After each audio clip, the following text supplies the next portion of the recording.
Hi, I'm Judy Murray and I am going to be joining Harry Redknapp and Robbie Keane on the management team for World 11 at Soccer Aid this year. So I've come along to Hibs today, to their training ground, to watch Jack and the boys show me how to do it. Good to hear you. Good, thank you. Thanks for having me. That's really kind of you. I decided to come to Hibs because there's a huge family connection here. My dad played as a centre-back in the early 50s. The boys were both Hibs kids and are still lifelong Hibs fans, so we are steeped in Hibs, so no better place to come and learn about coaching and how to train footballers. When you put up your white men, and I was thinking, I love that, and I was thinking, Jamie sometimes does that when he's practicing because he plays doubles, and if he doesn't have his partner with him, he puts somebody at the net and he only looks after his territory, but the visual is there that somebody is there. And for who you're playing against, it's the target, isn't it?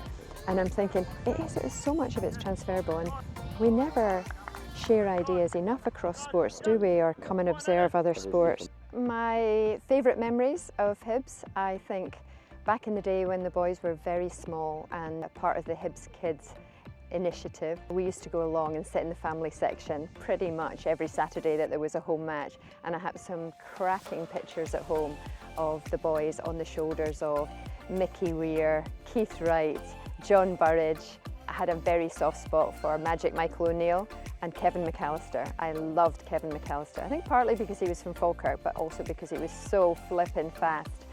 But my, of course, biggest success memory, biggest excitement had to be the 2016 Scottish Cup final. It's Liam Henderson to deliver. Oh! David Gray has scored!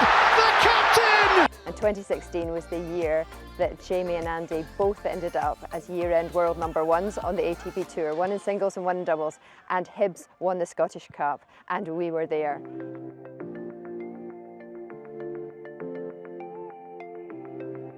For me, I look at players the players' feet, that they have to move their feet in a pitch all the time. And when I watch tennis, I think footwork is. I'm a layman in that, but I watch. I think the footwork, if the footwork's good, as you say, it gets them out of trouble, it moves them around the court quickly, and you can develop, you can get better at that. Yeah, totally. Yeah, I love all the small space stuff. I was contacted by Soccer Aid to ask if I would like to join the management team with Harry Redknapp and Robbie Keane for the World 11. So although I know relatively little about football and certainly have never played it competitively, I do know a lot about team building, motivation, what it takes to get to the top. For me, it's a massive opportunity to see behind the scenes of a massive fundraising event.